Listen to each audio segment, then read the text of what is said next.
Ecology रट लो। Ecology बेटा रटने का नहीं है, इकोलॉजी समझने का टॉपिक है। तो अगर आप कॉन्सेप्ट बिल्डअप करने लगोगे तो आपको बनने लगेगा। तो स्टार्ट करते हैं सबसे पहले कॉन्सेप्ट रिवीजन। जैसा कि मैं हर एक क्लास में अब क्या करूंगा, लास्ट क्लास का रिवाइज करूंगा वर्बली आपको सारी चीजें। तो लास्ट क्लास में हमने क्या पढ़ा था, सबसे पहले मैंने इकोलॉजी की डेफिनेशन बताई थी आपको।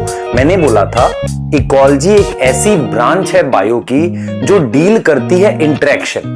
किसके बीच का इंटरेक्शन? बायोटिक का एबायोटिक के साथ, एबायोटिक का एबायोटिक के साथ, और मेरे पास बायोटिक का बायोटिक के साथ। बायोटिक एबायोटिक, एबायोटिक एबायोटिक और बायोटिक बायोटिक। अब इस तरह के इंटरेक्शन की स्टडी को हम इकोलॉजी कहते हैं। तो इकोलॉजी जो है बेटा एक स्टडी है इंटरेक्शन की।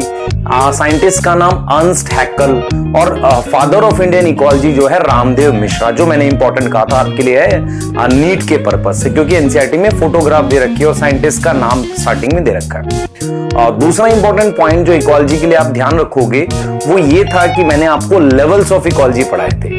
मैंने कहा था भाई लेवल्स क्या रहेगा, इकोलॉजी स्टार्ट होती है ऑर्गेनिज्म लेवल से, फिर पॉपुलेशन लेवल से, फिर मेरे पास कम्युनिटी आती है और बायोम आता है। ये 4 लेवल है इकोलॉजी के।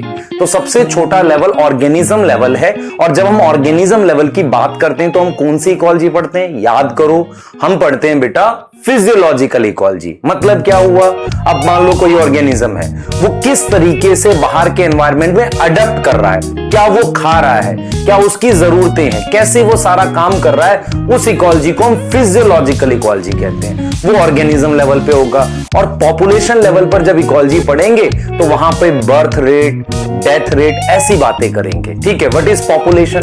Group of organism of similar, मतलब सिमिलर स्पीशीज जो किसी एरिया में रहे। जैसे मान लो दिल्ली की पॉपुलेशन है तो वहां रहने वाले ऑर्गेनिज्म के ग्रुप को हम क्या बोलेंगे?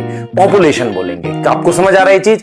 अब आ जाओ बेटा, फिर हमने क्या पढ़ा था? डिफरेंट बायोम पढ़े थे। याद करो मैंने क्या बोला था, मैंने कहा था कि टिल्ट ऑफ अर्थ एक्सिस और rotation of earth around sun, उसकी वजह से डिफरेंट डिफरेंट टेम्परेचर और रेनफॉल बनता है। जब ऐसा होता है तो अलग अलग तरह का, मान लो बारिश हो रही है, टेम्परेचर बन रहा है, तो अर्थ पे अलग अलग एरियाज बन जाते हैं जिनका अपना खुद का एक टेम्परेचर और रेनफॉल होता है। उसके हिसाब से वहां प्लांट उग जाते हैं, उसे बायोम कहते हैं। तो एनसीईआरटी ने 6 बायोम के नाम बताए थे।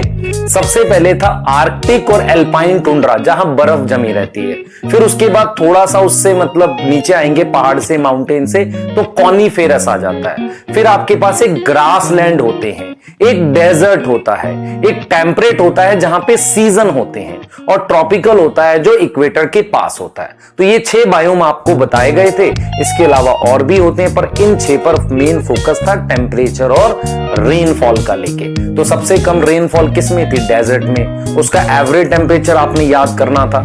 सबसे कम एवरेज टेम्परेचर में वेरिएशन किस में थी? ट्रॉपिकल में। ट्रॉपिकल का रेन वाला रेंज सबसे बड़ा था। फिर मैंने आपको एक कॉन्सेप्ट सिखाया था बेटा, जिसे मैंने निश कहा था। याद करो निश क्या था? मैंने कहा था किसी भी स्पीशीज की क्या रिक्वायरमेंट है, क्या रोल है, उसे निश कहते हैं। कभी भी 2 स्पीशीज का निश आपस में ओवरलैप नहीं करता। मतलब क्या होता है, किसी भी ऑर्गेनिज्म की क्या रिक्वायरमेंट है, क्या उसके फंक्शनल रोल है, उसे हम क्या बोलते हैं बेटा? निश कहते हैं। उसे हम क्या बोलते हैं? निश कहते हैं। क्या आपको मेरी बात समझ में आ रही है?